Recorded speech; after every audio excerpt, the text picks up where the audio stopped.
Well, hello, very basic Bible. Here we go. Let's look at this stuff. First, we got to hit the share screen. Gonna go look at some Micah.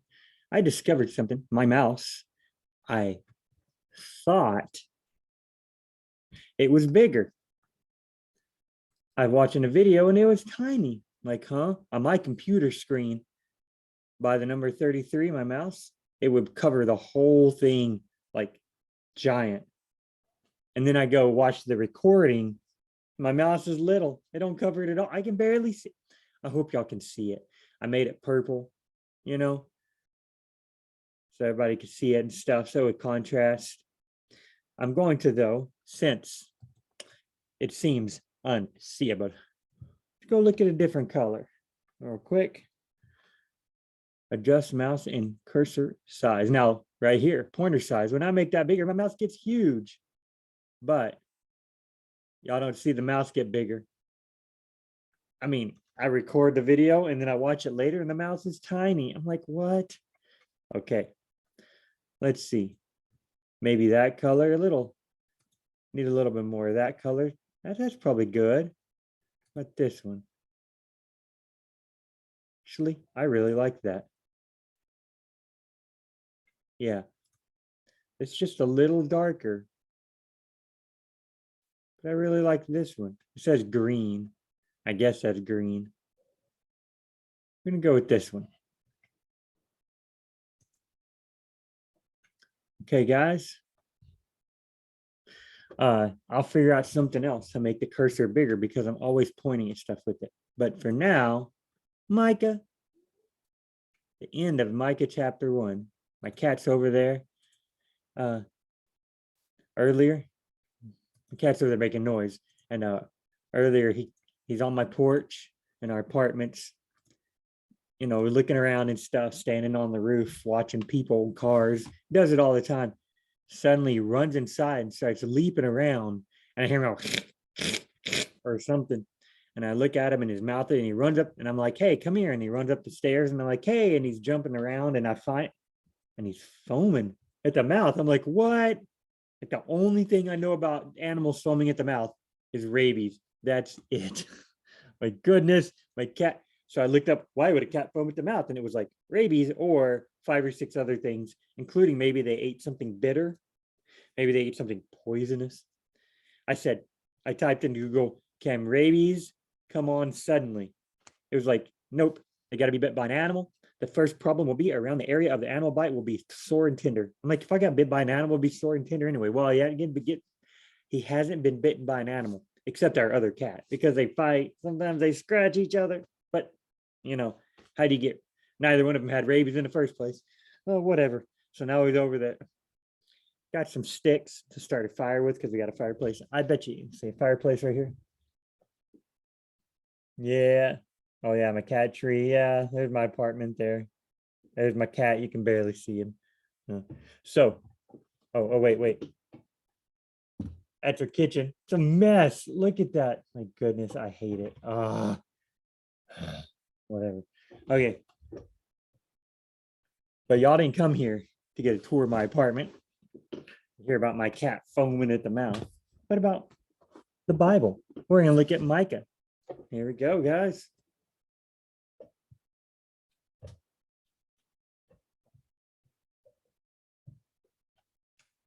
Get that reflection right there. Yeah, there we go. All right. Let's start. Because we went over verses. We've went over Micah chapter 1, verses 1 through, there's a whole chapter at least twice. We went through the first half, the first part, 3 times. All right. Right here, chapter 10, verse 10. We'll read real quick just to get a running start to verse 10. Okay. The word of the Lord, which came to Micah of Moresheth.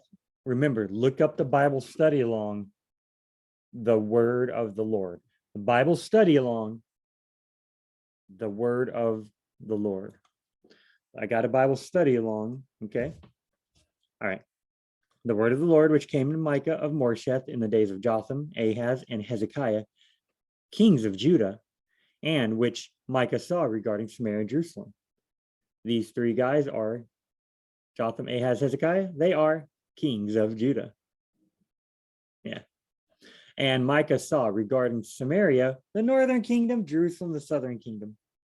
Samaria is the capital city, and Jerusalem, the capital city of the southern kingdom.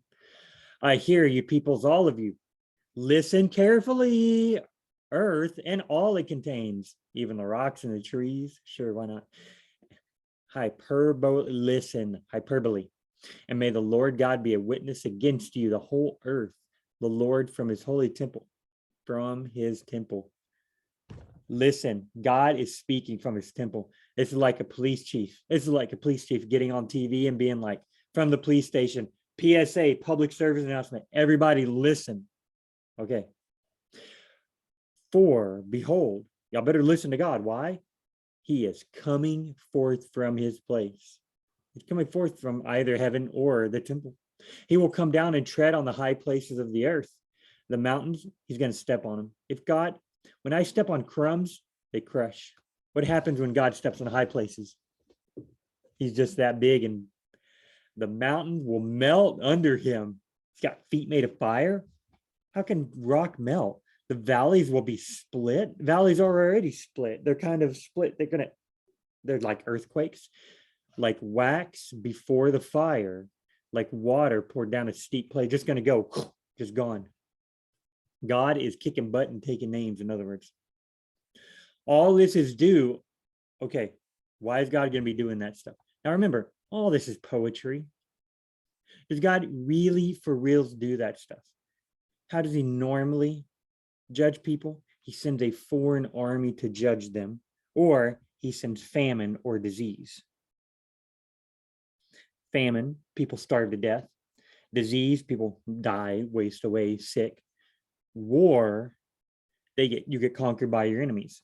That's more like what this one sounds like, war, because it's God doing some action, but it could be plague, could be famine. It's just God saying, look, God saying, due to the wrongdoing, verse 5, due to the wrongdoing of Jacob and the sins of the house of Israel, the Lord is coming from his place. He's going to tread on the high places. The mountains will melt under him like wax before the fire, like water stored time steep hill.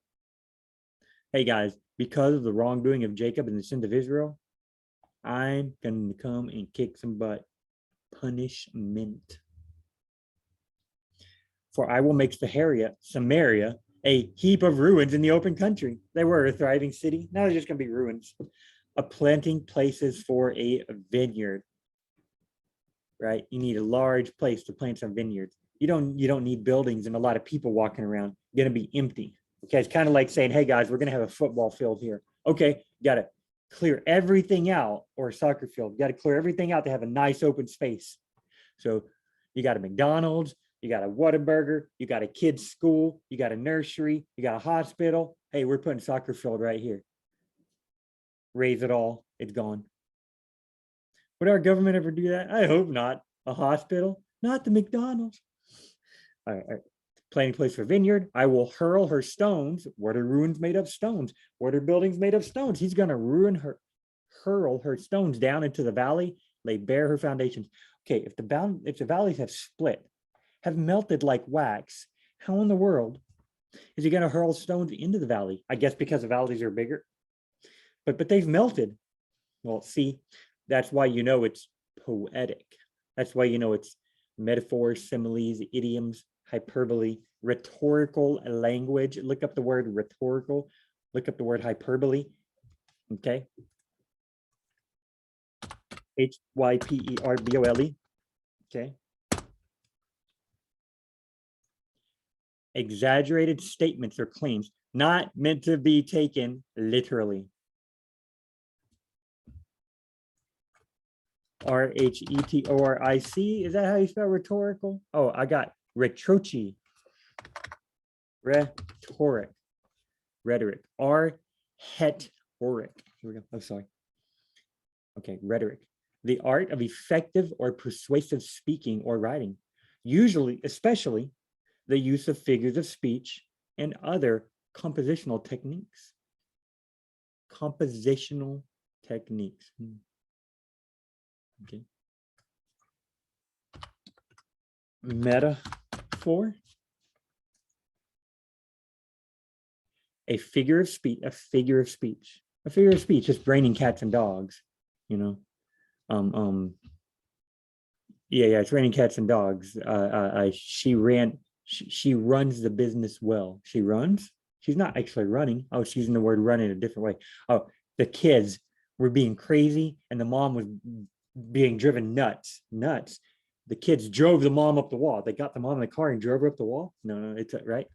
A figure of speech in which a word or phrase is applied to an object or action to which it is not literally applicable. Not literally applicable. Not literally. Okay.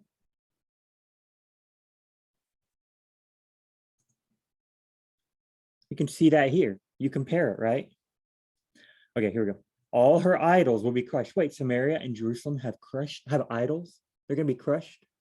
They shouldn't have idols. First commandment.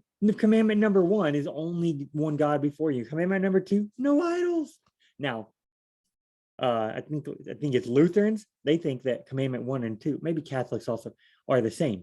No other God before you. Don't be making no idols. So, hey, first commandment, first 2 commandments, commandment 1 and commandment 1.2, whatever they are, first one. Thou shalt love the Lord your God with all your heart, mind, soul, and strength. That's the main one Jesus pointed out. And the second commandment, which Jesus pointed out, is like the first, love your neighbor as yourself. How can you love your neighbor if you got idols? Idols can't help you do nothing. How are you going to love your neighbor serving idols? Now, about food sacrificed to idols. We know that we all possess knowledge, but knowledge puffs up. Look, full chapter. So then, about eating food sacrificed to idols. We know that an idol is nothing at all in the world. If it's nothing, then worshiping an idol, you're worshiping nothing. Even if there are so-called gods, whether in heaven or on earth, as indeed there are many gods and many lords, which could be demons. Yet for us, there is but one God, one God.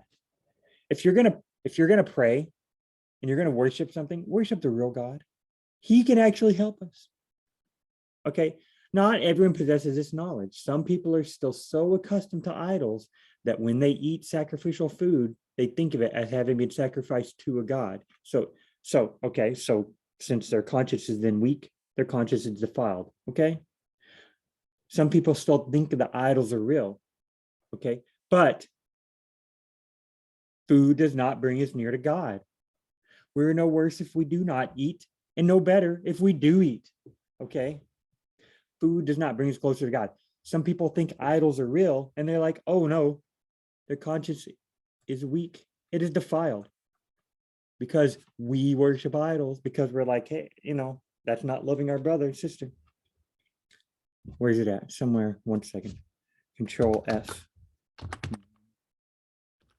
And let me go to the next chapter. Control F. Oh, it's already there.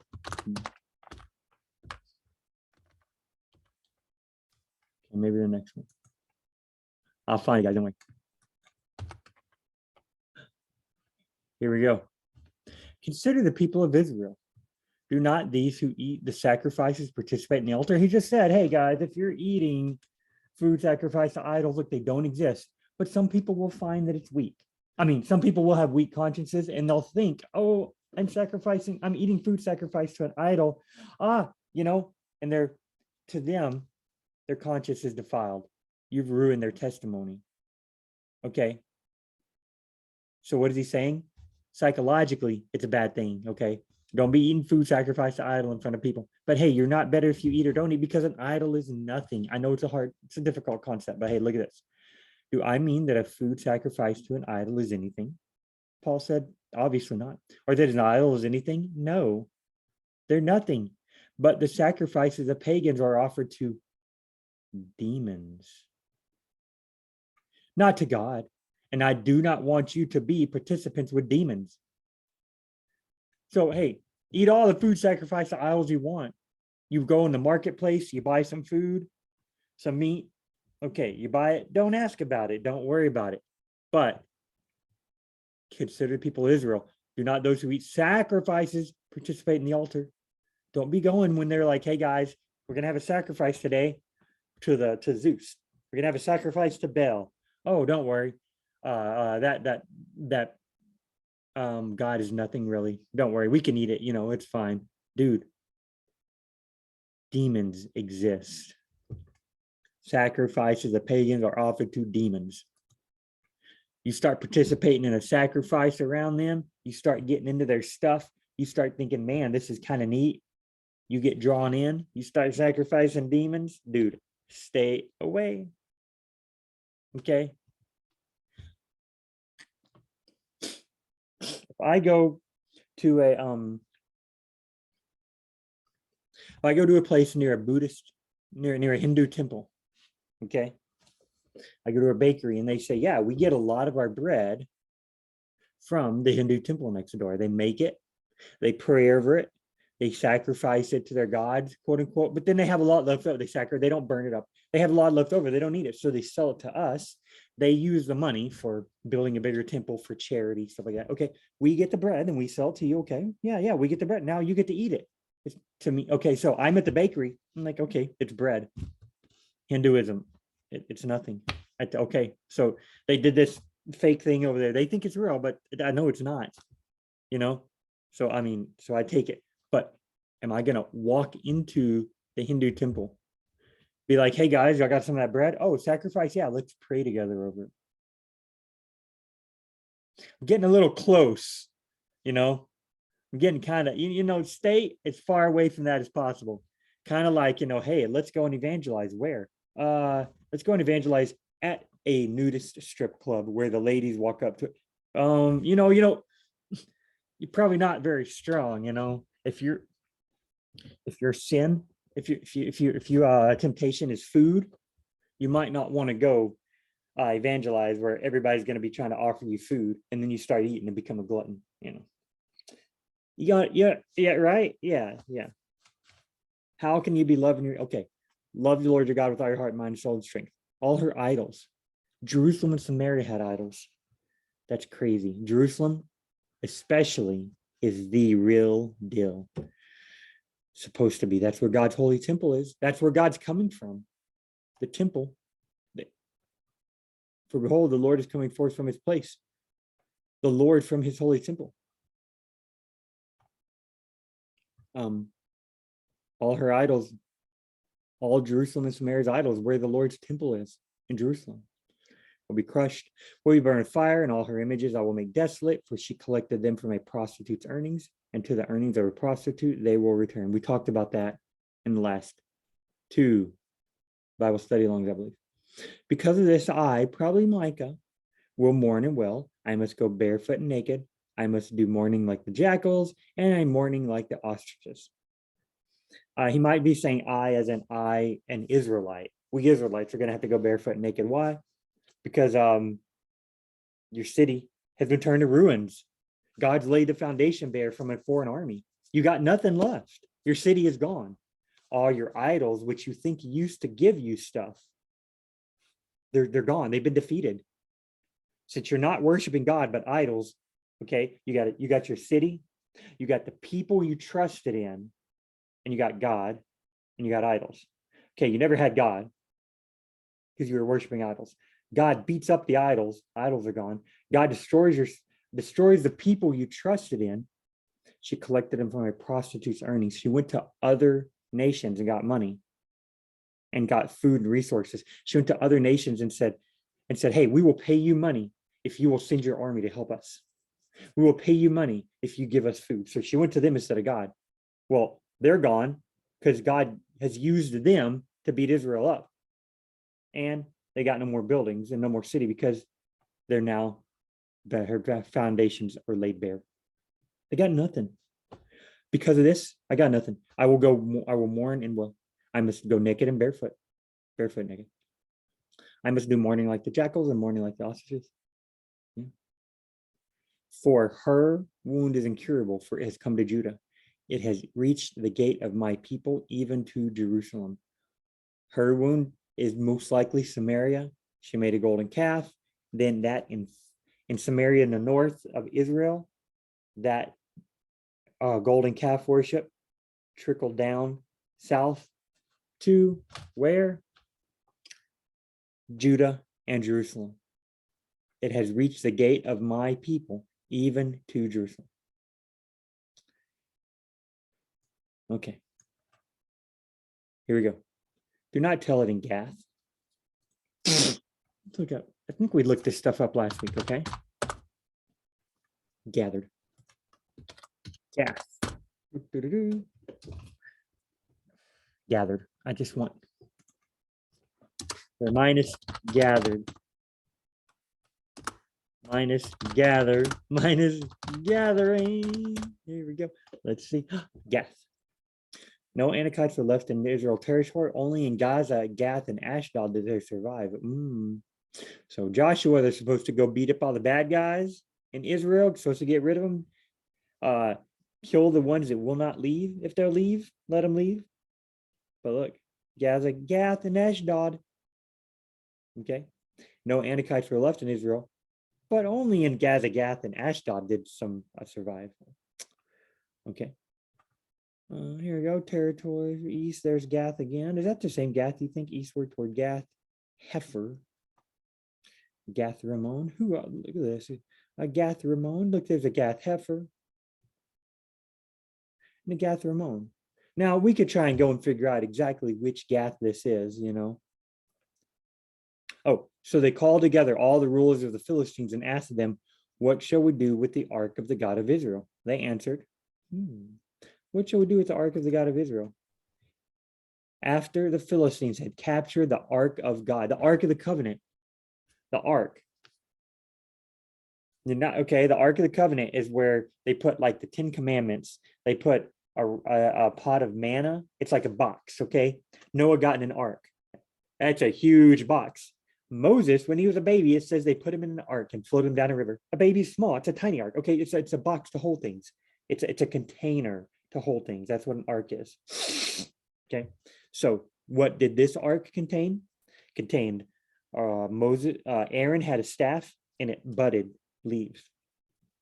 That was to prove that Aaron was the chosen priest, the one that God had chosen, you know, because people were like, why? How do we know God chose Aaron? You know, so it was like a sign.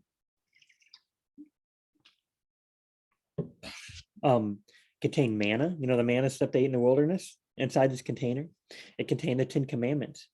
I think they'd open it and sprinkle it with blood. Sometimes they would sprinkle the top of it with blood. The lid on the container, on the ark, had angels, and supposedly like Moses and or the high priest, actually, I think, would like see God there or talk to God. There's like a glory cloud like, you know, like the Holy Spirit right there in the ark. So God was like, I'm going to meet you in this container. It's a container. It was made of wood, and then they overlaid it with gold. They had it on poles. They would carry it, you know, it had feet so they could set it down. Well, this is a pretty important thing, okay? We don't have stuff like that today. Some places do. They have altars. They have crosses, you know. They have special shrines or whatever. Israelites have their altar.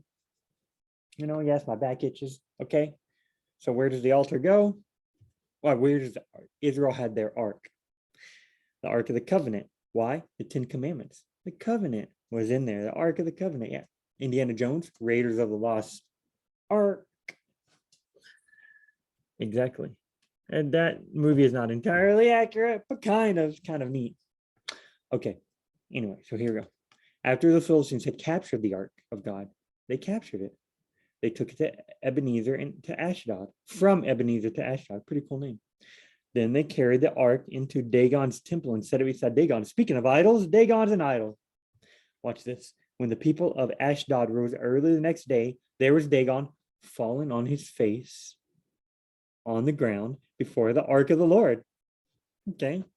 So they took Dagon and put him back in his place. Dagon's a giant statue. Like, okay, we'll just pick him back up. But the following morning, so they got the ark in their temple. When they rose, there was Dagon falling on his face on the ground before the ark of the Lord. His head and hands had been broken off and were lying on the threshold. Only his body remained. That is why to this day, neither the priests of Dagon nor any others who enter Dagon's temple of Ashdod step on the threshold. Okay. The Lord's hand was heavy on the people of Ashdod and its vicinity. He brought devastation on them and afflicted them with tumors. Okay, where's Gath? Oh, when the people of Ashdod saw what was happening, they said the ark of God of Israel must not stay here with us. They know, like God, they say little g God. They know it's the real God now. They're like, oh, crud. This God is crazy because his hand is heavy on us and on Dagon, our God. So they called together. Hey, there we go. God's going to smash their idols, right? Look at that. Dude falls down, breaks. There we go. So they called together all the rulers of the Philistines and asked them, what shall we do with the ark of God of Israel? They answered, have the ark of God of Israel moved to Gath. So they moved the ark of the God of Israel. But after they had moved it, the Lord's hand was against Gath, throwing it into a great panic. He afflicted the people of the city, both young and old, with an outbreak of tumors. He then sent the God of arcs to Ekron. Watch this. As the ark of God was entering Ekron, the people of Ekron cried out, they have brought the ark of the God of Israel around us to kill us and our people. Man, God's like, dude, God lets the ark get captured. He could have stopped it, but he lets it get captured. And then he shows the enemies, hey, I let you defeat them. I let you capture me. Okay. You shouldn't have done it in the first place. Okay. Right. That's what I'm thinking. God's like, hey, you shouldn't have tried in the first place to be beating up my people and to be capturing my items. But okay, I'll let you take them. Go for it. Take them. See what happens. Tumors. God's falling to pieces. No good. People freaking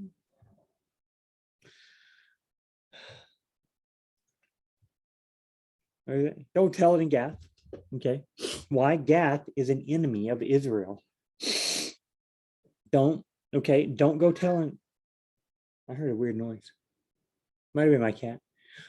Don't go telling Gath, hey, Israel is going to be defeated. I must go naked and barefoot and well. Don't go tell Israel that I'm going to lay bare her foundations. I'm going to Samaria, a heap of ruins in the open country. Don't tell Gath. Don't let Gath know that God is against us. All this is due to the wrongdoing of Jacob. The Lord is coming forth from his place. He will come down and tread on the high places of the earth. Okay. I will make Samaria a heap of ruins in the open country. Don't tell Gath. Gath is an enemy. Gath is going to boast and say, hey, look at that. Y'all are being defeated. Gath might come in and try and fight Israel now, right? Gath will blaspheme God. Remember in the past, whenever the ark of God came and defeated Dagon? Oh, that must have been fake. That must have been storage. Well, at least now their God is weak. It's sad news. Okay. Do not weep at all. Don't weep in front of Gath. Don't let them know. At Beth Ephra, roll yourself in the dust in mourning. I think Beth Ophrah or Leafra means dust or means rolling or something like that. We looked at the NET notes, New English Translation. We went to Bible Gateway last time. You scroll down, NET, New English Translation. You get all the notes, tons of notes. Micah 1.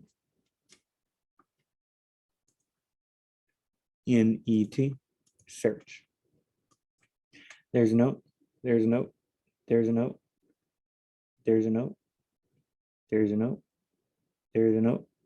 Right there. The first two verse. I didn't even go to verse 1. Oh, only one note in verse 1. Okay. Do not spread the news in Gath. Do not even shed a single tear. Beth Le'ephra, roll in the morning dust. The translation means assume the plural imperative. Can y'all read this? If one were to amend, there's a Hebrew word. That's weird. Okay. The name Beth Le'ephra right here. The name Beth Le'ephra means house of dust. Okay. Pretty cool, huh? Gath. I wonder what Gath means. I wonder if it means a tear. Sons, tell it not in Gath. The Hebrew word for tell Sounds like the name of the city, Gath. Okay. So we talked about all that last time. Let's look really quick just to get, okay, residents of Shafir, okay? Residents of Shafir pass in nakedness and humiliation. The name Shafir means pleasant in Hebrew. I heard a guy, Hebrew scholar, saying that Jacob in Jacob, some people say it means deceiver or hill grabber in Hebrew. I've heard preachers say that. I've heard teachers say that. Why hill grabber? Why deceiver? Well, in the text, in the book of Jacob, there's no book of Jacob. The book of Genesis. Okay, let's look up Jacob real quick. Okay. Abraham became the father of Isaac. Look at, when his brother came out with his hand clutching Esau's heel, they named him Jacob. Jacob, yeah, full chapter. Isaac prayed to the Lord on behalf of his wife because she was childless. The Lord answered her prayer, and his wife Rebekah became pregnant. But the children struggled inside her, and she said, "Why is this happening to me?" So she asked the Lord. In the other passage, it's a expression of a prophet, but no details are provided here. She probably did talk to a prophet. She asked the Lord, and the Lord said to her, so prophet probably came by, 2 nations are in your womb, 2 peoples will be separated from within you. One people will be stronger than the other, and the older will serve the younger. So way back here in Genesis, you got God creates the earth, you got Noah. Eventually, the Tower of Babel messes everything up. Then Abraham, Isaac, and Jacob, patriarchs. Jacob turns into Israel. You got Israel is led out of Egypt by Moses. Moses goes into the promised land with Joshua. They fight and stuff. Eventually, you got kings doing dumb stuff like worshiping idols. Then they start getting beat up by their enemy. That's where Micah is. They start getting beat up by their enemy. But here, before all that, before Judah and before Israel's even a nation, before it's ever split in 2, obviously, it's not even a nation yet. This is well before Egypt and Moses. Isaac prays. Rebekah has a son, right? So the children struggle inside of her. She says, "Why is this happening to me?" The prophet says 2 nations are in your womb. So she's going to have twins. Watch this. When the time came for Rebekah to give birth, there were twins in her womb. Well, we know Jacob forms the nation of Israel. Esau forms a nation of Edom. And they were constantly at war the whole time Edom was a nation. Edom was always like trying to attack Israel and stuff, it seemed. Okay, the first came out reddish all over, like a hairy garment. So they named him Esau. Esau is not etymologically related, but it does draw on some of the sounds. So the name Esau, the word is not necessarily related to hairy or red, but it sounds like it. Kind of rhymes, right? It rhymes with it, BJ. If I were a DJ, hey, maybe that's why my parents named me BJ. I'm obviously not a DJ, and that is not why they named me BJ. Okay. But it sounds like it. BJ has nothing to do with a DJ, a disc jockey, but it sounds like, okay, so, when his brother came out with his hand clutching Esau's heel, so the little baby's like, the second twin, like comes out of the mom, like grabbing Esau's heel, they named him Jacob. Okay. Some witnesses read they called his name Jacob. Another subject is indefinite. The name probably means something like may he protect. That is, as a rear guard, dodging the hills as a rear. Oh, so he comes afterwards. He did come second. So Jacob, this is the NET. These are these scholars. But hey, it's showing the, you see, it's showing the point that they use it sounds like it and it seems like it. Right here, this name was probably chosen because of the immediate association with the incident of grabbing the hill. Okay, right? Yeah. Sounds like it. So that's what's going on over here. Where was it at?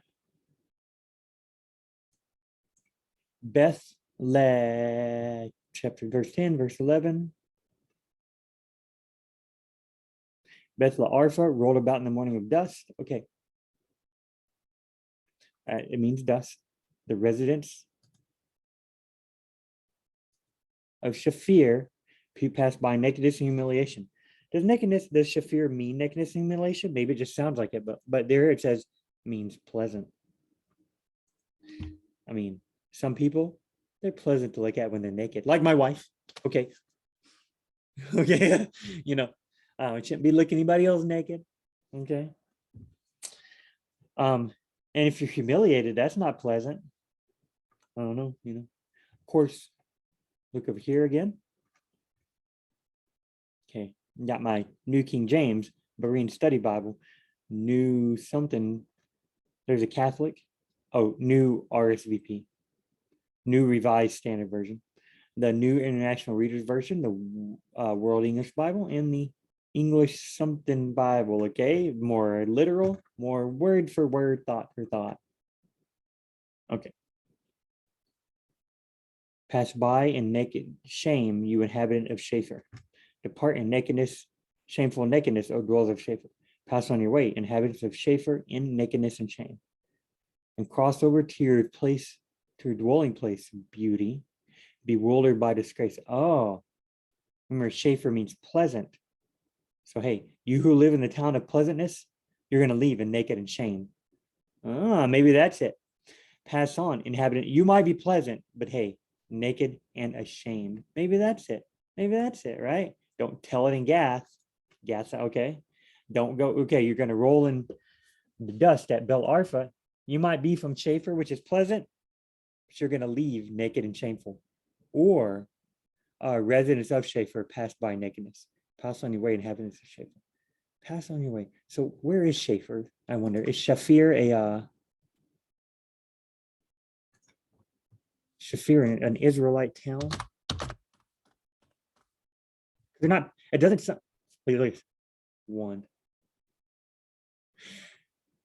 Reading all the translations, it doesn't sound like the Israelites are passing by Shafir, but instead, go on your way, inhabitant of Shafir, in shameful nakedness. 1 second, guys. There's my work phone. 1 second.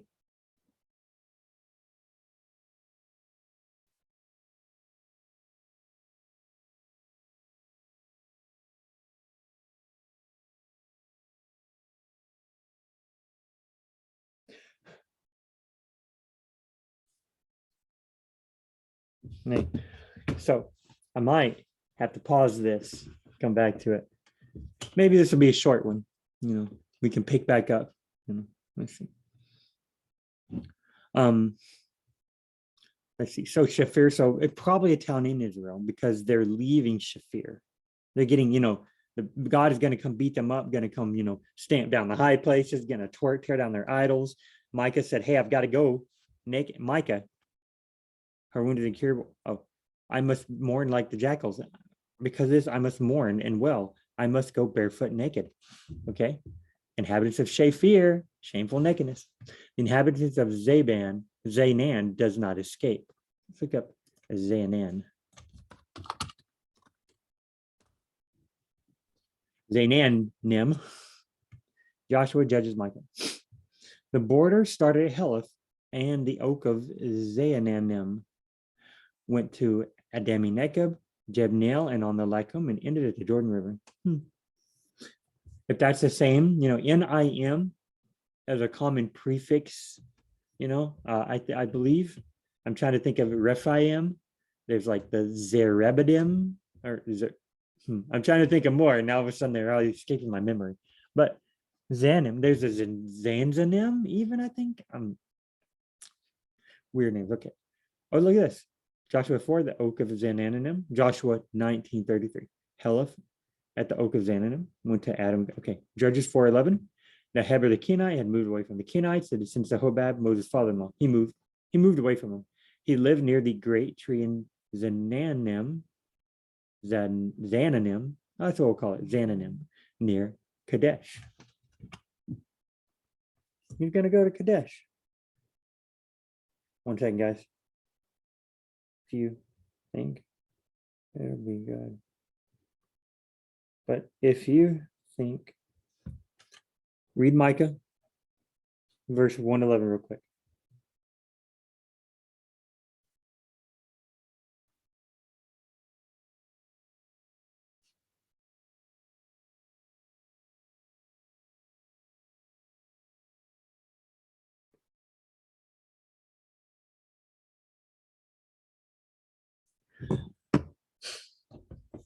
So what if Zananam means oak or something? But it does say the residents of Zanam have not escaped. Want to look at the NET and see what Zanam means? Let's look real quick. Have not gone out. Okay. NIV will not come out. NLT dare not come outside. The place name is Zayanim. Sounds like the verb go out in Hebrew. Sounds like it. Sounds like it. It plays on the sounds, right? Yeah, okay. Beth Ezel means house of nearness or house of proximity. Mourns. The lamentation of Beth Ezel. Okay, so Beth Ezel mourns, or Beth Ezel mourns, colon, he takes from you what he desires. Okay. Beth Ezel. One second, guys. Man. I'm good, man.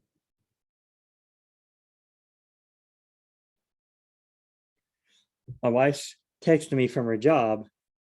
She works at a place where mentally challenged adults can go and they work all day. They take breaks, they eat lunch, they have activities, but they actually do real work and they get a paycheck and everything. You know, pretty cool, huh? My wife works there because they need extra special attention. A lot of them do. So she said that one of the guys in there, one of the adults, is walking around and going, "Where's BJ? Where's BJ?" I volunteer Wednesday afternoons and I see him at other times, you know. So she's texting me, telling me about that. I was like, "You want a video call?" She's like, "No, we'll be fine." You know, my wife helping the least of these. Yeah, it's pretty cool, huh?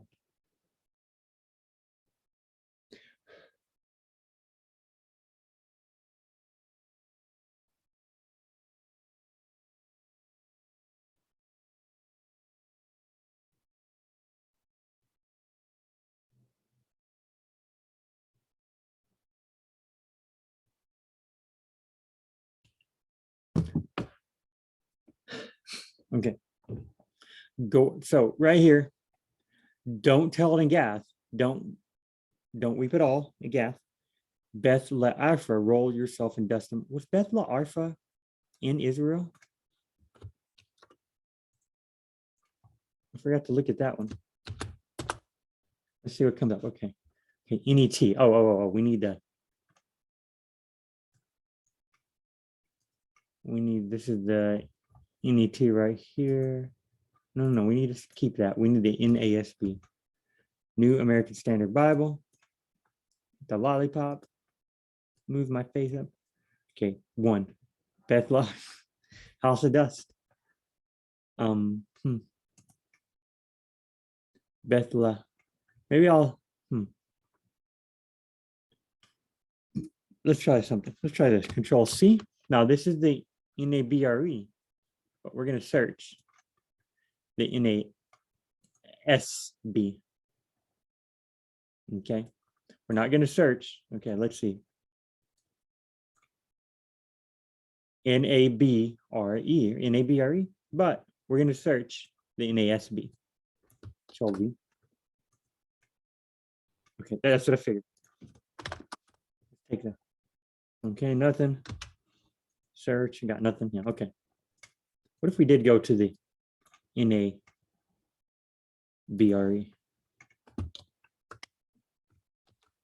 Beth Le'afra. 1. So there's only one place it seems that Beth Le'afra, Beth Lifra, like Leah, Leafra. Probably only one place. Probably Beth Ophrah. Hey, look, I am super curious. Control V, Beth Ophrah. NIV. There it is. Because over here, Beth Ophrah, go up here, NIV. That's wrong, not that one, because that's the NET we're looking at. So here's our other one, New International Version, Beth Ophrah, search. 1, Beth Ophrah, okay. I'm going to just assume for now, okay. All right. Pour yourself in dust and mourning. Don't tell in Gath. Beth Ophrah roll in mourning. I'm guessing Beth Ophrah, Afra, is a Israelite town. Because why else would they be mourning, rolling in the dust? Now Gath is near Israel, so close that hey, if an army came and beat Israel up, Gath could be in trouble.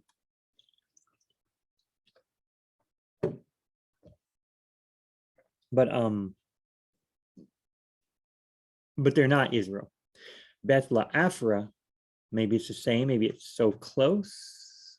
I don't know, but we don't know. I mean, archaeologists might know, but we're trying to keep it just to the Bible. I mean, I'm looking at NET study notes, and that's getting a little far off the Bible because those aren't the Bible. So I'm already going a little outside the Bible, very basic Bible. We're getting into like this study notes and stuff. I made my face a little bigger there. See my pimples, my mustache. Oh, sorry. Got my earrings.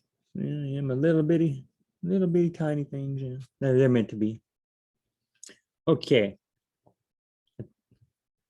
Go on your way, inhabitants of Schafer, and shamefulness and nakedness do not. The inhabitant of Zaanan does not escape. The mourning of Beth Ezel, he will take from you its support. Okay, the lamentation of Beth Ezel shall take away from you its standing place. So the ESV says that the lamentation that Beth Ezel gives is going to take away your standing place. But over here, the mourning of Beth Ezel, what is the mourning of Beth Ezel? He will take from you its support. The people of Beth Ezel are going to mourn. So here, the lamentation will take away their standing place. But here, they're mourning. Beth Ezel is mourning that he's going to take away their support. See how difficult this is to translate? These guys are very smart. The guys who translate the ESV and the NSV and the NASB, the scholars, some of them might even be the same scholars that worked on the NASB as they worked on the ESV. They might even be some of the same scholars. They're not sure, though, sometimes how the Hebrew translates into English. NET. The residents of Zaanan can't leave their city. Remember, Zaanan's kind of like come out. Nope, they can't leave. They're probably in Israel too. Then he takes Beth Ezel mourns. He takes from you what he desires. So the NET thinks Beth Ezel is mourning. He takes from you what he desires. There's a lamentation in Beth Ezel. It will draw its support from you. The lamentation will draw its support. That's kind of. Beth Ezel is in mourning. Beth Ezel no longer protects you. There's a lamentation of Beth Ezel. Therefore, Beth Ezel will draw its support from you. There's a third translation. Man. Look over here. Beth Ezel is lamenting. Its support is taken from you. Or the NLT. The people of Beth Ezel mourn, for their house has no support. Their house, probably their dynasty. The people who live in Beth Ezel, probably the city might be named after somebody. There might be a rich and wealthy family there or something. And hey, sorry, the family's gone, the city's gone. Nope. Which one is it then? Is it Beth Ezel mourns, God's going to take his support from you probably being Israel? Or you being Beth Ezel, or Beth Ezel, the lamentation of Beth Ezel is going to take their standing, or Beth Ezel is in mourning and it's no longer going to protect you, Israel, or is the people mourning because Beth Ezel has been taken away? Which one is it? I don't know. Either way, what's the point?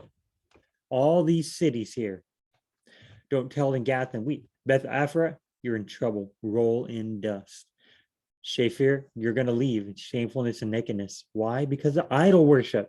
God's going to lay bare their foundation. He is angry with Israel. The inhabitant of Zaanan does not escape. Beth Ezel, the mourning of Beth Ezel, they're mourning. Either way, they're mourning. They're not going to be able to protect Israel, or their support is taken away. They don't have their own support. They're not going to give their support to Israel either. It's no good. Israel, this is not a good thing for Judah and Israel. For the inhabitant of Marath waits for something good, because a disaster has come from the Lord to the gate of Jerusalem. For the inhabitants of Marath wait anxiously for good, because disaster has come down from the Lord to the gate of Jerusalem. Let's look at Marath real quick in the N-E-T. Merith. Verse 12, Meroth. Oh, sounds like the Hebrew word for bitter. Yeah. In the book of Ruth, Naomi says, no longer call me Naomi, but call me Mara, because the hand of the Almighty is against me, and I'm, the Lord has crushed me. And God hadn't really done that. I mean, kind of, he did, but she was bitter about it. Okay. The residents of bitter hope something good happens. That kind of makes sense. Okay. Translate in emendation. I don't know. The residents of Mara rather anxiously long for good. I don't know. So, hey, it's bitter, but they're hoping for something good. Though the Lord has sent disaster against the city of Jerusalem. I think it seems like it might be saying, so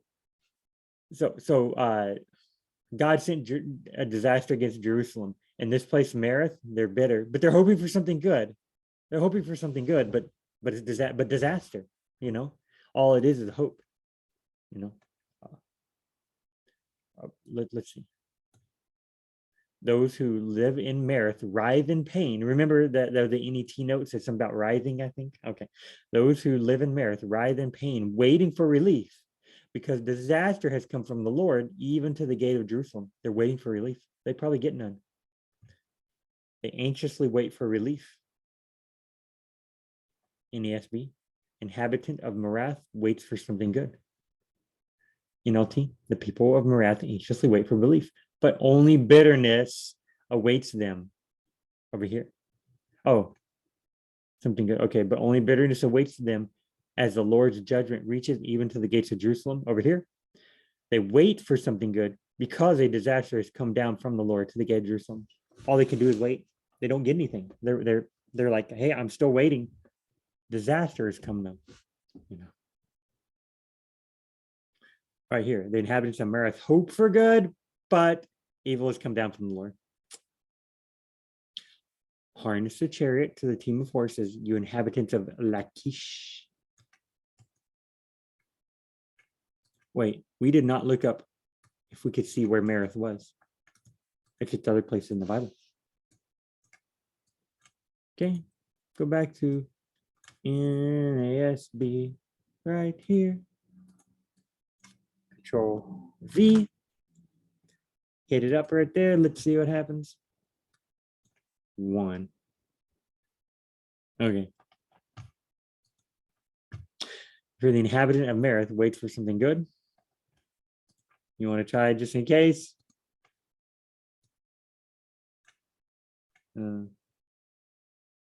NIV, go. New International Version, results 1 of 1. Those who live in Merath writhe in pain. 1. Okay. Does that matter? Are we, God, you haven't given us revelation? No. I'm kind of going, okay. Yeah, it's not really, it doesn't matter. Okay, so that's the only place.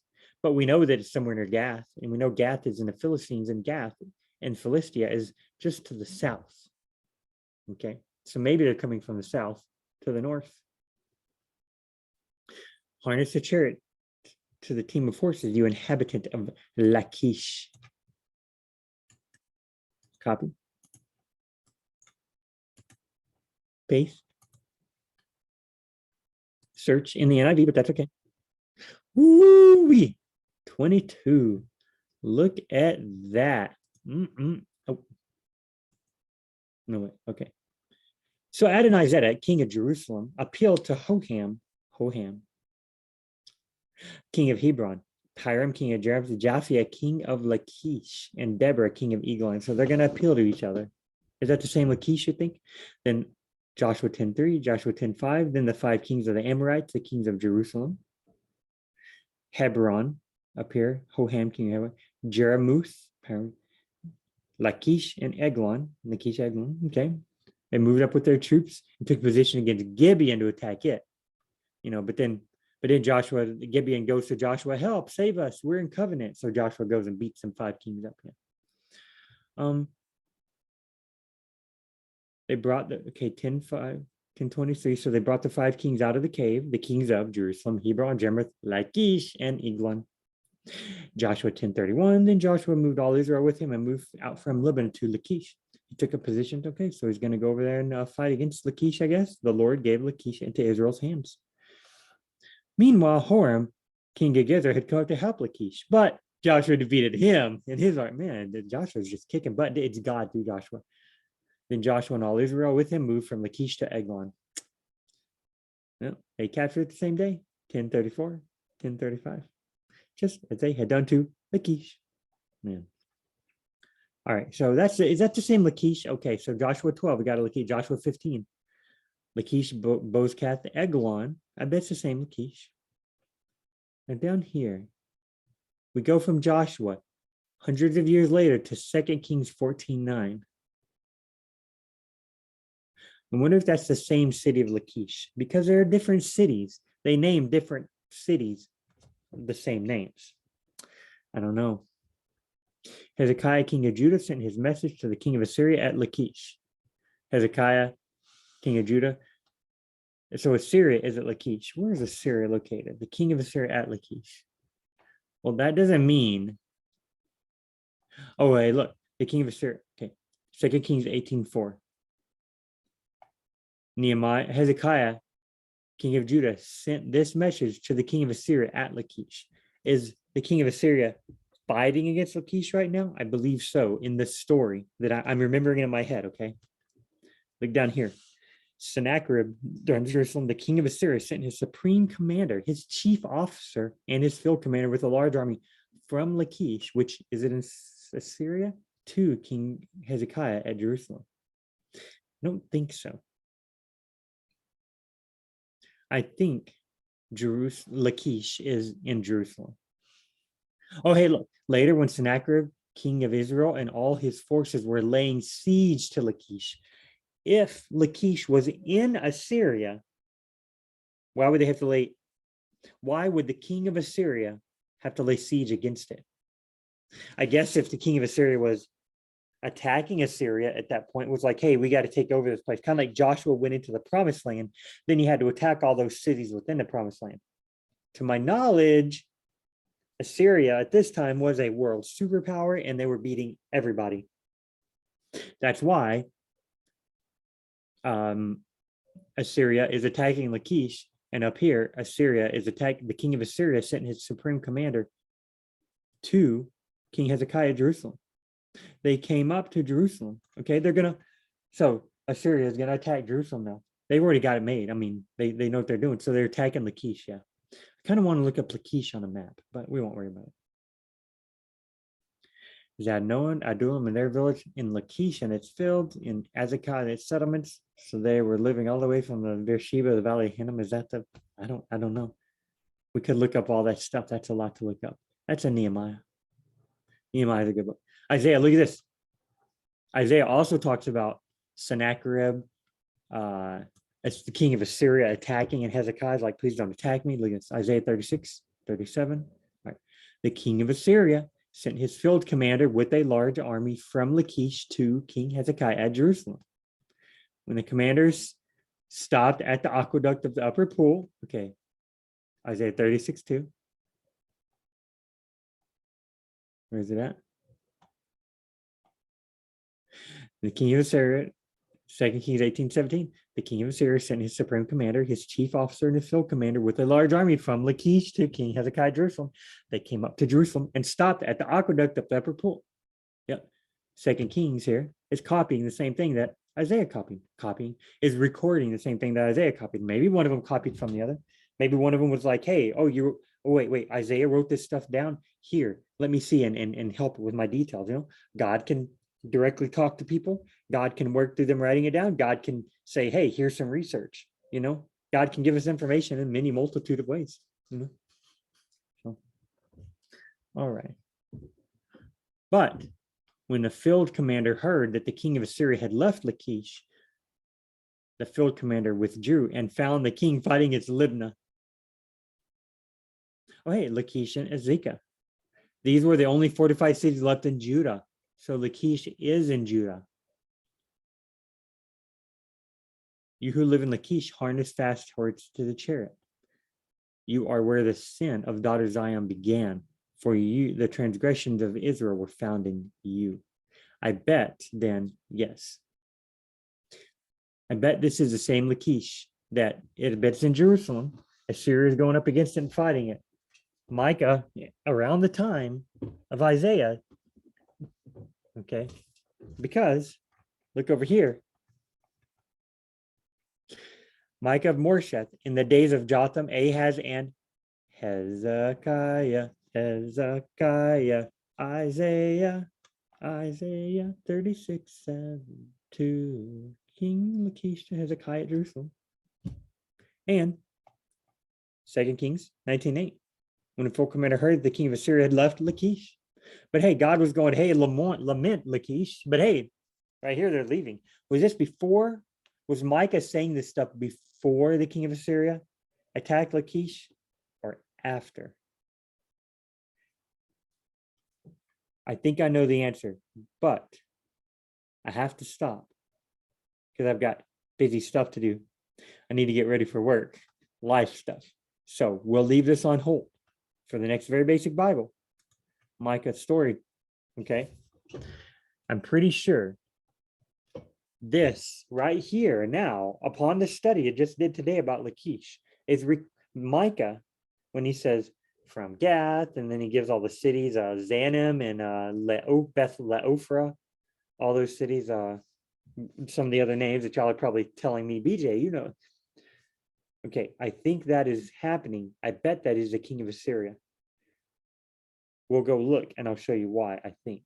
But for now, we have to end this very basic Bible. I'm very glad that we can look at God's word.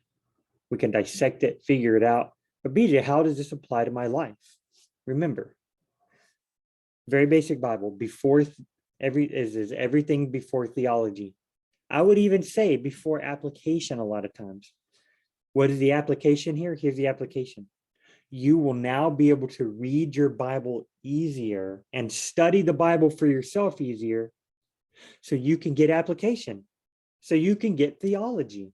You can then teach other people. Start your own YouTube channel like I did, or you can teach people at church. People be going, hey, what about this, that, and the other in the Bible? You're doing a Bible study, they get something wrong, they say they're not sure. The Bible teacher says, okay, any questions? Nobody says anything. You now can have knowledge. You can understand it better. You can read it. When the pastor is up front reading the Bible and giving a message, since you have been exposed to the Bible stuff so much here through these videos, it will be less confusing for you to follow the pastor on a Sunday morning as they read the Bible, as they preach. When you read your devotions and you're like getting confused by the verse and you're like, okay, I'll just read the devotion. You won't get as confused by the verse, because devotions usually have a few verses that a few verses. You won't get as confused by the verses. And then you will be able to relate them to what the devotion's actually saying. You'll get more out of it. Okay. Okay, guys. Love y'all very much.